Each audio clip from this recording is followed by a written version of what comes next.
नमस्कार, news phonation देख रहे हैं। मैं हूं आपके साथ वंदना।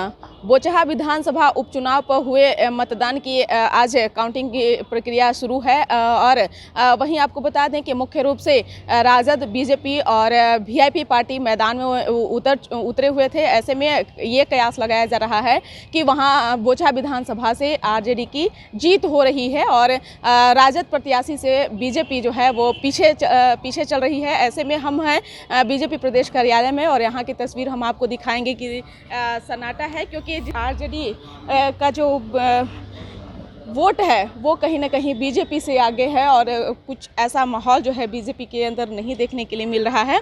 और यहाँ पे कोई ऐसे अभी नेता भी नहीं है जिनसे आदमी बात कर सके, लेकिन ऐसे में मीडिया सेल में जो है कुछ प्रवक्ता भी हैं और उनसे बात करेंगे कि आखिरकार बोचहा विधानसभा पर जो उपचुनाव हुआ है इसको कैसे देख रहे हैं, राजद प्रत्याशी आगे चल रहे हैं, बीजेपी पीछे चल रही है, कारण क्या रहा? अभी पूरी गिनती समाप्त नहीं हुई है। 25 राउंड होना है, 12-13 राउंड हुआ है। मैं मानता हूं कि हम पीछे चल रहे हैं। पहली बार बोचहा में भारतीय जनता पार्टी अपने सिंबल पर चुनाव लड़ी और निश्चित तौर पे जो अंतर है उस अंतर से मैं इतना कह सकता हूं कि भारतीय जनता पार्टी वहां के मतदाताओं के बीच में अपनी बातों को पहुँचाने में, अपने सिंबल को सही तरीके से पहुँचाने में हम विफल रहे हैं। आप मानते हैं इस बात को? हाँ, मैं मान रहा हूँ कि जो वहाँ की पार्टी जो है वो नुकसान बीजेपी को पहुँचा है। नहीं, वीआईपी कोई नुकसान नहीं है। हम पानी की बुलबुला नहीं है, कोई जो है से तात्कालिक जो है से किसी क्षण में जो है से आते हैं, उसके बाद क्षणभंगुर हो जाते हैं। कई सारी पार्टियां आती है, बहुत सारे सपन दिखाते हैं, बहुत सारे इशू लेकर करके आ रहे हैं, बड़ी बड़ी बातें करते हैं और उसके बाद वो वहीं जो है से फुस हो जाते हैं। हम लोग जो है से लगातार संघर्ष से निकल करके आए हैं, हार जीत जो है से देखते रहे हैं। कोई नई बात है क्या? कितने हारों को हमने, थपेड़ों को झेला है, देखा है, संघर्ष किया है और संघर्ष की लड़ाई में होती है हार जीत होती है। ये उपचुनाव से कोई सरकार बनना बिगड़ना नहीं है, ये उपचुनाव से कोई जो है से अंतर नहीं पड़ना है सरकार को। लेकिन हाँ, हम वहाँ की जनता को पहली बार चुनाव लड़ने गए, हम समझाने में विफल रहे। इस बात की जो है से हम आगे जो है से करेंगे कि क्या कारण रहा है कि हम वहाँ के लोगों को हम नहीं समझा सके। रंजन पटेल जी, कहीं ना कहीं आप अमर पासवान को टिकट न देकर के भी गलती बीजेपी? नहीं, वो तो बाद में होगी जो है से बातें, जो है से कि कारण क्या क्या रहा है, किन कारणों से जो है से हम पिछड़े हैं, किस कारण से जो है से हमारी हार हुई है।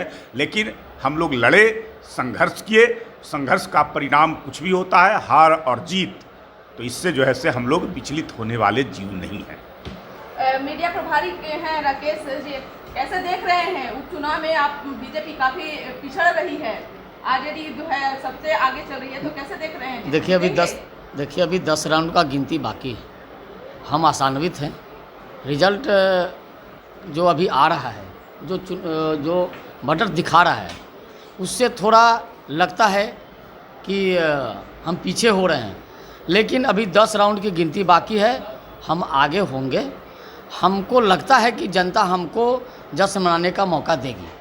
लेकिन जो माहौल देखना चाहिए था बीजेपी के अंदर खुशी का, वो अभी कहीं ना कहीं जो है सन्नाटा पसरा हुआ है बीजेपी के अंदर थाने में, तो क्या आप मानते हैं अभी से ही? देखिए, ये उपचुनाव हो रहा है और अधिकतर उपचुनाव जहाँ भी चुनाव होते हैं वो एंटी कमेंसी होता है। फिर भी हमारे पक्ष में जनता ने वोट देने का मन बनाया है और जो अभी रिजल्ट आ रहा है, जो वोटों की गिनती हो रही है, उसमें हम थोड़ा पीछे चल रहे हैं ज़रूर, लेकिन हम आशान्वित हैं कि हम आगे निकलेंगे और अभी जश्न मनाए आरजेडी। जनता की अगर इच्छा हुई होगी, जनता ने अगर समर्थन दिया होगा तो हम निश्चित जश्न मनाएंगे। रंजन पटेल जी, एक और चीज़ है कि देश में महंगाई, बेरोजगारी, भ्रष्टाचार, कई ऐसे मुद्दे थे जो युवा नेता तेजस्वी यादव क्षेत्र में धुआंधार प्रचार भी किए हैं, तो क्या लगता है उसका भी असर कुछ देखने के लिए मिला है? देखिए, एक उपचुनाव के और विधानसभा से ये सारे इशूज को नहीं आके जा सकते हैं।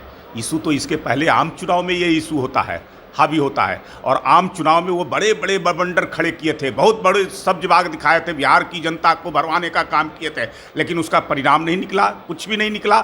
लोग जो है से उनके भ्रमजाल में नहीं फंसे, उनके बातों पर विश्वास नहीं किए, उनके ऊपर भरोसा नहीं जताए। ये उपचुनाव है, उपचुनाव से सरकार का कुछ बनना बिगड़ना नहीं होता है, उपचुनाव से कोई अंतर नहीं पड़ता है। उपचुनाव में हम हारते रहे हैं और आम चुनाव में हम जीतते रहे हैं, ये हमारा इतिहास रहा है। सरकार बनाने के लिए लोग वोट करते हैं, ना कि उपचुनाव से कोई जो है से सरकार के नीतियां तय करना, सरकार के जो है से भविष्य तय करना ये नहीं होता है। इसलिए उपचुनाव कोई बहुत बड़ा जो है से मायने नहीं रखता है। हाँ, मैं मानता हूं कि हम अभी हारे नहीं है, लेकिन हो सकता है कि हारे तो फिर भी जो है से हम उस बात की समीक्षा करेंगे कि कारण क्या रहा है, आम लोगों में कौन सी बातें घर की है और किन बातों को हम उनके बीच में अपने आप को समझाने में अक्षम रहे हैं, इस बात का जो है से हम करेंगे। नहीं, कोई अफसोस नहीं। हम लोग कोई नई पार्टी हैं और मैंने कहा कि पानी का बुलबुला वाली पार्टी है क्या। हम तो संघर्ष करते रहे हैं, कितने थपेड़ों को झेले हैं, कितने जो है से हम लोगों ने संघर्ष किया है, कितने हार को हम लोगों ने देखा है और उसके बाद जीते हैं तो संघर्ष के बलबूते पर जीते हैं, मेहनत के बलबूते पर जीते हैं, अपने कार्यकर्ताओं को संघर्ष के आधार पर जीते हैं और ये जीत जो है से हम लोग का बढ़ता रहा है और आगे भी बढ़ेगा। बिल्कुल। तो ये तस्वीर बीजेपी प्रदेश कार्यालय का देख रहे थे कि क्या कुछ कह रहे थे मीडिया प्रभारी राकेश कुमार जी, और साथ ही साथ जो प्रदेश के प्रवक्ता हैं प्रेमरंजन पटेल जी, उनका साफ तौर से कहना है कि कहीं ना कहीं बीजेपी से चूक हुई है। इसी का कारण है कि हमें ये दिन देखना पड़ रहा है, लेकिन अगर बीजेपी जीतती है तो वो खुशी की बात रहेगी, लेकिन अगर कहीं हमारी अगर हार होती है तो हम उसकी भी समीक्षा जरूर करेंगे। इस पर बस इतना ही। बने रहिए न्यूज़ फाउंडेशन के साथ। धन्यवाद।